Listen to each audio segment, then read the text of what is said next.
الحمد لله وكفى وسلام على عباده الذين اصطفى لا سيما على سيد الرسل وخاتم الأنبياء وعلى آله وصحبه ومن بهديه مهتدى أما بعد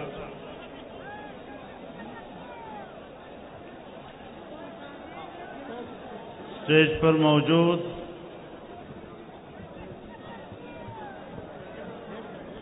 تمام قومی عمائدین، رہبران ملت، میرے بزرگوں، دوستوں، بھائیوں، بہنوں، نوجوانوں، آج پاکستان ڈیموکریٹک موومنٹ کے زیر اہتمام اس تاریخی اور فقید المثال کانفرنس کے انعقاد پر میں پی ڈی ایم میں شامل تمام سیاسی جماعتوں کے قائدین اور ان کے کارکنوں کو دل کی گہرائیوں سے مبارکباد پیش کرتا ہوں، اور اس کی کامیابی کے لیے جو آپ نے توانائیاں صرف کی ہیں، پرخلوص جدوجہد اور محنت کی ہے، میں اس کے لیے آپ کا تہہ دل سے شکریہ ادا کرتا ہوں۔ میرے محترم دوستو، آج مجھے افسوس کے ساتھ یہ بات کہنی پڑ رہی ہے کہ محترمہ مریم نواز صاحبہ اپنی دادی کے انتقال کی وجہ سے گفتگو نہیں کر سکی۔ میں میاں نواز شریف صاحب، میاں شہباز شریف صاحب، مریم نواز شریف صاحبہ اور ان کے پورے خاندان سے ان کی والدہ کی وفات پر اظہار تعزیت کرتا ہوں۔ اللہ رب العزت ان کی مغفرت فرمائے اور ان کے درجات کو بلند فرمائے۔ آج کے اس موقع پر جہاں میں جسٹس سیٹھ وقار صاحب کی وفات پر اظہار تعزیت کرتا ہوں، وہاں میں جناب علامہ خادم رضوی صاحب کی وفات پر بھی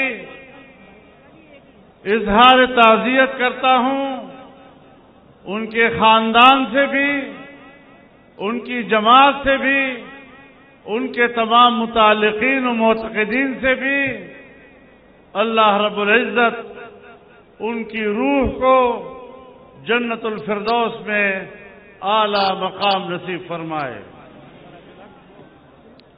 میرے محترم دوستو، ایسے حالات میں آج ہم یہاں پشاور میں جلسہ عام منعقد کر رہے ہیں، جب اس سے پہلے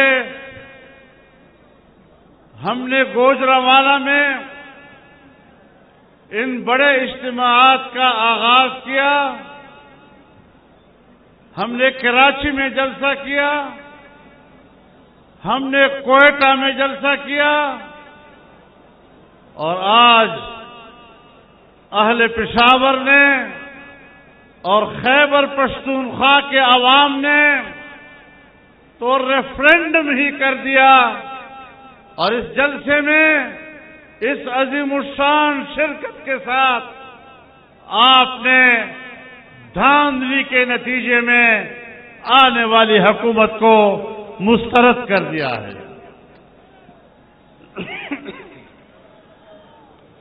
میرے محترم دوستو، ہم نے پہلے ہی دن یہ اعلان کر دیا تھا کہ الیکشن میں بدترین دھاندلی کی گئی ہے۔ تمام سیاسی جماعتوں نے اس پر اتفاق کیا تھا اور آج وہ آواز عام آدمی کی آواز بنتی چلی گئی اور آج یہ آواز پوری قوم کی آواز ہے، پوری قوم کی متفقہ آواز ہے، اور آپ کے جلسوں سے آج حکمران جماعت اور ان کے پشتیبان بوکھلائے ہوئے ہیں۔ آگے بڑھنا ہے اور ان کے اقتدار کے قلعے کو فتح کرنا ہے، ان کو یہاں سے ذلت و رسوائی کے ساتھ نکالنا ہے۔ جنگ کا اعلان کر چکے ہیں، اب میدان جنگ ہے، میدان جنگ سے پیچھے ہٹنا گناہ کبیرہ ہے۔ نعرہ تکبیر! جمعیت Ulema Islam, P T M, گو نیازی، گو سلیکٹڈ۔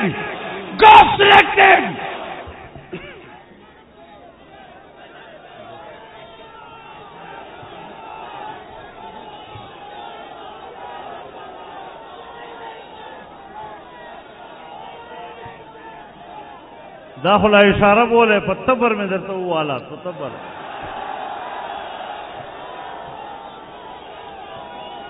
اشارے نہ خبر ہوتے دا اس میں پلوڑ سمو کا خدا کول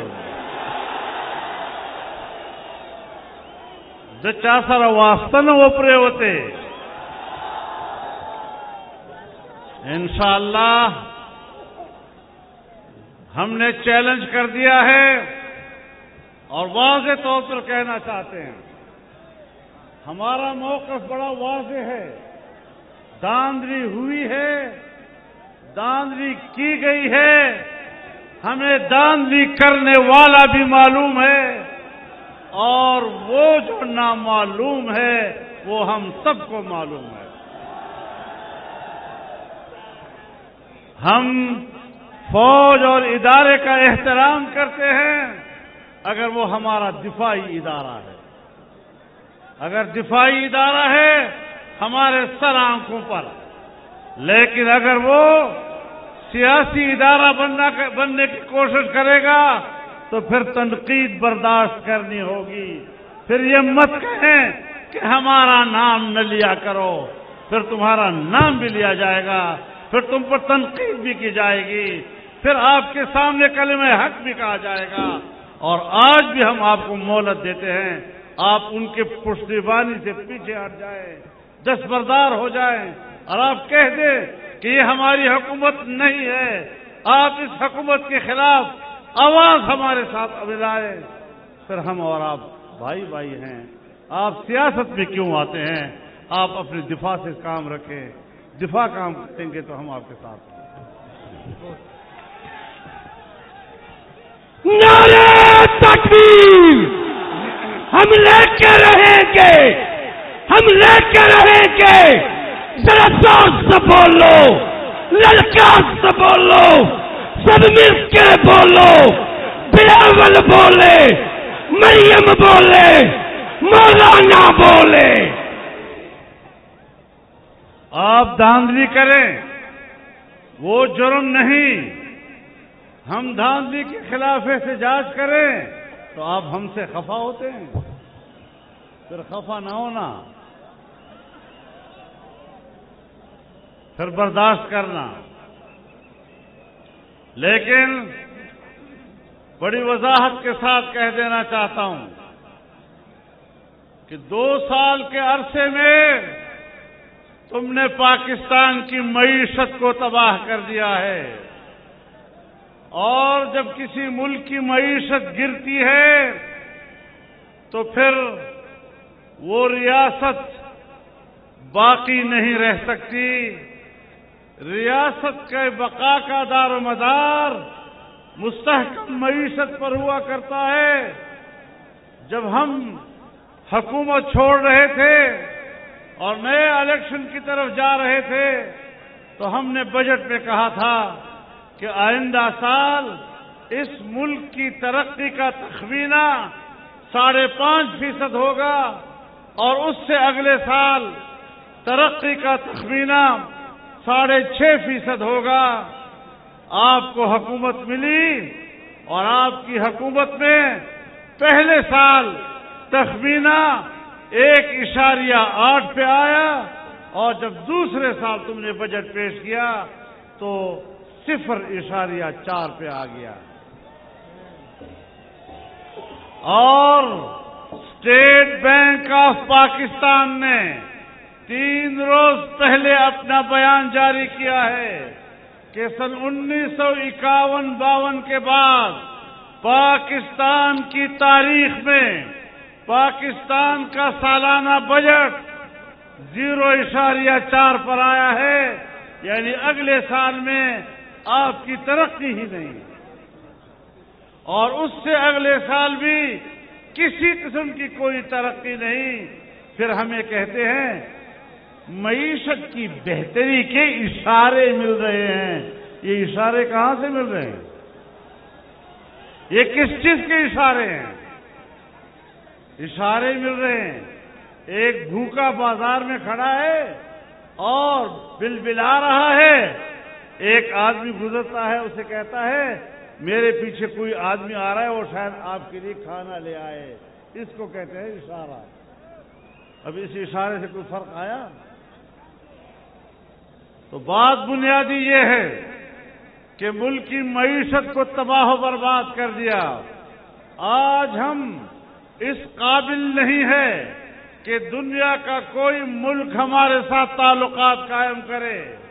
وہ ہندوستان جب واجپئی وزیر اعظم تھا تو وہ پاکستان اب بس کے ذریعے آیا, لاہور میں اترا, مینار پاکستان پر کھڑا ہوا, پاکستان کو ایک حقیقت کے طور پر اس نے تسلیم کیا. کیا وجہ تھی؟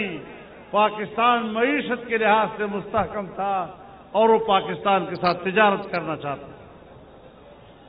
افغانستان پاکستان کے ساتھ رابطے میں رہتا تھا, ہمارا پڑوسی ملک ہے, وہ ہم سے تجارت کرنا چاہتا تھا. لیکن آج افغانستان آپ سے مایوس ہے, وہ آپ کے ساتھ کوئی رابطہ کرنے کو تیار نہیں ہے. ایران آپ کے مقابلے میں ہندوستان کی لابی میں چلا گیا ہے. چین جو ہمارا دوست تھا, ایسا دوست جن کے ساتھ ہم نے 70 سال ایسی دوستی رکھی کہ ہمالیہ سے بلند, بحر الکاہل سے گہری اور شہد سے میٹھی دوستی. لیکن آج ہم نے ان کے 70 ارب ڈالر کی سرمایہ کاری کو تباہ و برباد کر دیا امریکہ کے اشارے پر. اور ایک ٹرمپ نے دوسرے ٹرمپ کو کہا کہ چین کے منصوبے کو ناکام بناؤ. جس طرح امریکیوں نے وہاں کے ٹرمپ کو مسترد کیا ہے, انشاءاللہ پاکستان کا عوام پاکستانی ٹرمپ کو بھی مسترد کرے گا. نعرہ تکبیر! گو نیازی! گو نیازی! جیلی حکمران مرد آباد! جیلی حکمران! جیلی وزیر اعظم! جیلی وزیر اعظم! میرے محترم دوستو, روس کیوں سوویت یونین کیوں تباہ ہوا؟ دفاعی لحاظ سے طاقتور تھا لیکن معاشی لحاظ سے کمزور ہوا, اپنا وجود کھو بیٹھا. آج پاکستان کا یہ حشر کر دیا گیا ہے. آج یہ پاکستان کا گوربچوف بننا چاہتا ہے. جس طرح اس کی غلط روش نے اور غلط پالیسی نے سوویت یونین کا خاتمہ کیا, آج یہ پاکستان کا خاتمہ کرنا چاہتا ہے۔ عجیب بات یہ ہے، عجیب بات یہ ہے کہ سیاستدانوں کو کہتا ہے کہ یہ مجھ سے این آر او چاہتے ہیں۔ پیدامون این آر او غواړي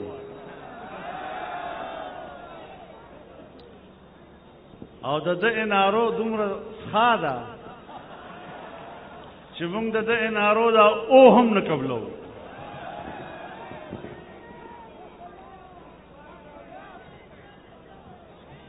دته بس N R O N R O ته غواړې او موږ دله نه درکوو۔ تا په این آر او د سلوار لعنت چې موږ تا نه غواړو۔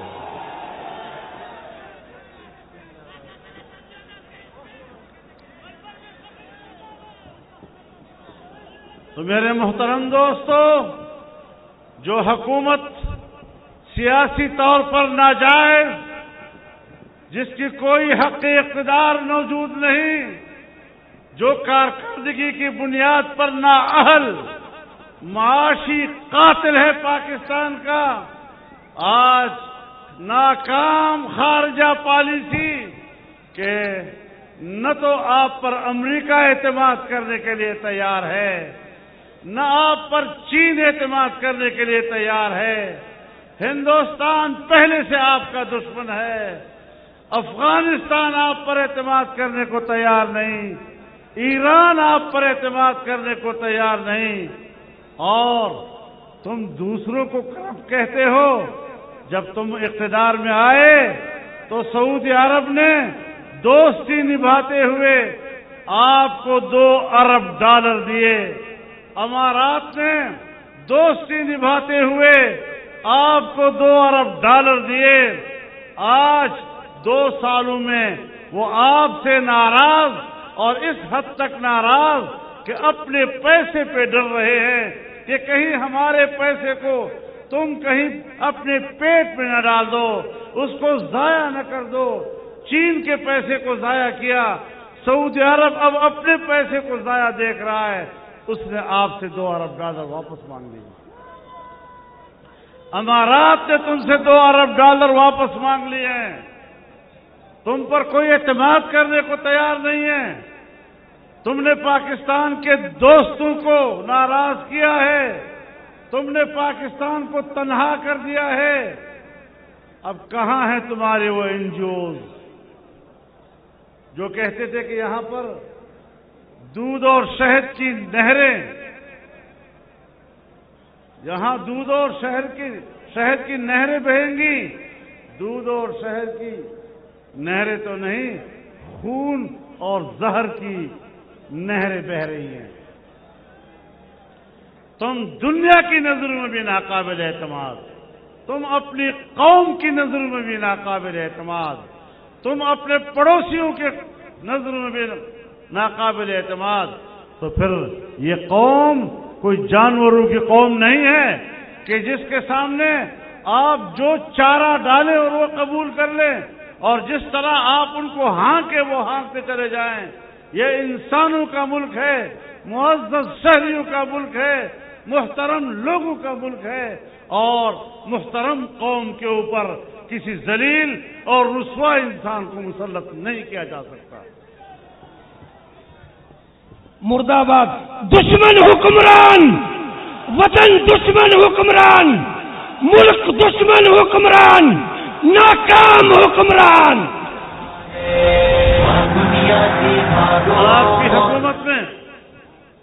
آپ کی حکومت میں انسانی حقوق پامال ہو رہے ہیں۔ بہت سے ہمارے قائدین نے آپ کے سامنے یہ بات کہی۔ کہاں ہے آپ کا لاپتہ افراد کی باتیں جو تم کیا کرتے تھے؟ آج بلوچ رو رہا ہے، آج سندھی رو رہا ہے، آج پشتون رو رہا ہے، اور پنجابی رو رہا ہے، کشمیری رو رہا ہے۔ کشمیر کو تم نے بیچا اور کشمیر کے سوداگر بنے۔ آج تم کشمیر کے لیے مگرمچھ کے آنسو بہا رہے ہو۔ کیا اقتدار میں آنے سے پہلے تم نے کشمیر کو 3 حصوں میں تقسیم کرنے کا فارمولہ پیش نہیں کیا تھا؟ مجھے بتایا جائے کہ سن 1948 اور 49 کی قراردادوں میں کشمیر کو تقسیم کرنے کی کون سی گنجائش تھی؟ ہم نے 70 سال تک کشمیریوں سے ایک ہی بات کہی کہ آپ نے اپنے مستقبل کا فیصلہ خود کرنا ہے، آپ کی حق خود ارادیت یہ آپ کا بین الاقوامی مسلمہ حق ہے۔ لیکن آج مودی نے آ کر، اور میں آپ کو بتاؤں، مودی کے آنے کے لیے دعائیں اس نے نہیں کی تھی۔ عمران خان نے کہا تھا کہ خدا مودی کو کامیاب کرے، جب وہ کامیاب ہو جائے گا کشمیر کا مسئلہ حل ہو جائے گا۔ مودی کا جو یار ہے، انڈیا کا جو یار ہے، مودی کا جو یار ہے، یہودیوں کا جو یار ہے،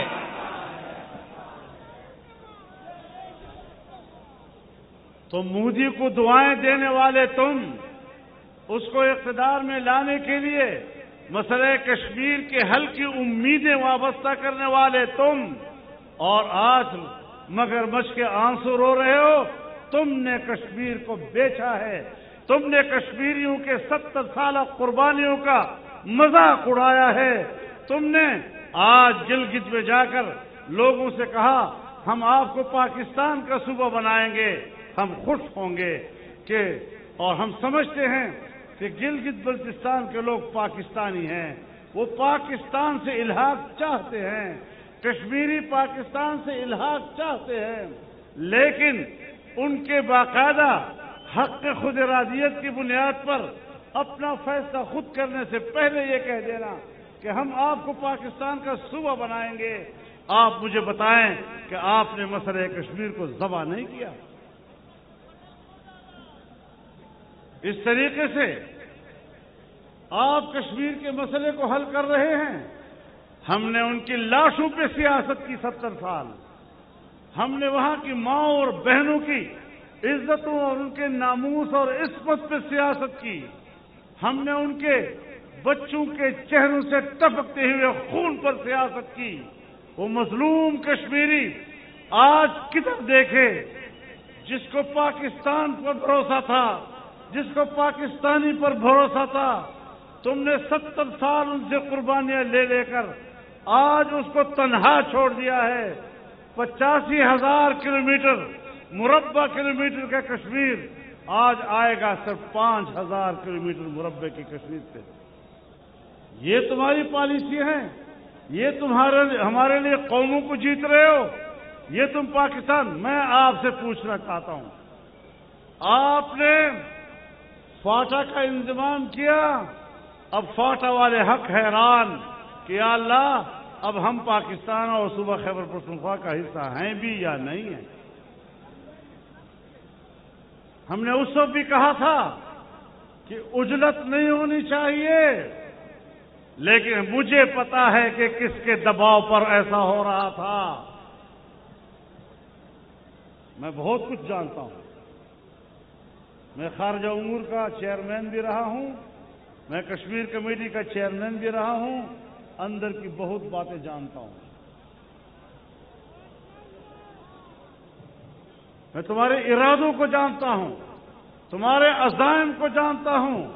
میں پوری دنیا کا قانون، کوئی پوری دنیا کا قانون بتا دے کہ کسی حکمران کے پاس اگر عوام کا مینڈیٹ ہو تو پھر اپنے ملک کی سرحد کو تبدیل کرنے کا بھی مینڈیٹ ہوتا ہے؟ کیا یہ اختیار بھی ہوتا ہے کہ وہ اپنی سرحد کو آگے پیچھے کرے، کسی کے لیے ملک چھوڑ دے، کسی سرحد کو طے کر دے؟ یہ کس نے حق دیا ہے؟ اور دنیا میں کوئی طاقتور قوم ہو وہاں پر بھی وہ اپنی سرحدات تبدیل نہیں کر سکتا۔ امریکہ بڑا طاقتور ملک ہے، وہ کر کے دکھائے ذرا میکسیکو کے ساتھ اپنی سرحدات میں تبدیلی، وہ کر کے دکھائے کینیڈا کے ساتھ اپنی سرحدات میں تبدیلی، نہیں کر سکتا۔ ہندوستان بھی یہی کہہ رہا ہے کہ ہم اپنی مرضی سے عوام ہمیں ووٹ بھی دے دے تب بھی ہم سرحد تبدیل نہیں کر سکتے. آپ یہاں پر کشمیریوں کی جغرافیے کو تبدیل کر رہے ہیں.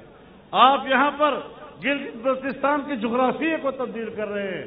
آپ یہاں پر فاٹا کی جغرافیے کو تبدیل کر رہے ہیں. اتنے بڑے حساس معاملات جب تک عوام کا اعتماد نہ ہو، جب تک عوام بھرپور طور پر اس حوالے سے مطالبہ نہ کرے، آج آپ کہاں کھڑے ہیں؟ کہاں ہم کھڑے ہیں؟ انہوں نے پاکستان کو وہاں کھڑا کر دیا کہ جہاں اب پاکستان کی بقا کا سوال پیدا ہو رہا ہے. تو آج اگر پی ڈی ایم ہے تو پی ڈی ایم کا بنیادی مقصد پاکستان کی بقا ہے، اس کی بقا کا تحفظ ہے. ہم اس ملک کو بچانے کے لیے اکٹھے ہوئے ہیں. اس قسم کے نااہلوں سے نجات پائیں گے تو پاکستان کا مستقبل محفوظ ہوگا، ورنہ ان لوگوں کے حکمرانی میں پاکستان کا مستقبل غیر محفوظ ہے. تو میرے محترم دوستو، یہ حکومت بھی ناجائز، اس کی داخلہ پالیسیاں بھی ناجائز، یہ انسانی حقوق کی بھی قاتل، یہ کشمیر کی بھی قاتل، یہ فاٹا کی بھی قاتل. اور آج ہم اپنے ملک کو بچانے کے لیے، ملک کے معاملات کو ٹھیک کرنے کے لیے میدان میں نکلے ہیں. آپ حضرات نے استقامت کے ساتھ کھڑا ہونا ہے. کلک بولاڑے کا نام اور پختون قوم اگر خپل پلار نکپت پیژني، اگر غیرت پیژني، خپل پښتو پیژني، او ان شاء الله پښتانه یو که خدای کول دا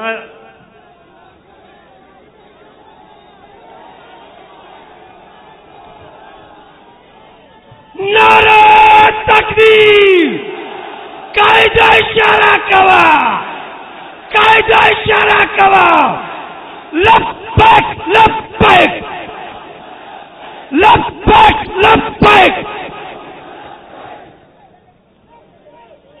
مجمع محترم ورونو، پی ڈی ایم خپل بنیادی مقاصد و اعلان وکړ. جمہوری، سیاسی، انسانی حقوق په حواله او دا چې د آئین پاکستان اسلامی، وفاقی اور جمہوری حیثیت به محفوظ وي او اسلامی دفاع و تحفظ او په هغه باندې عمل درآمد به یقیني وي. دغه بنیاد باندې زموږ اتحاد پر فیصله وکړي. مجمع محترم ورونو، دا ملک زمونږ ده. مونږ په دې ملک کې د چا غلامان نه یو. مونږ د فرنګي غلامي نه ده منلې، مونږ د امریکای غلامي نه ده منلې، مونږ د ګوډاګیانو غلامي هم قبلولو ته تیار نه یو.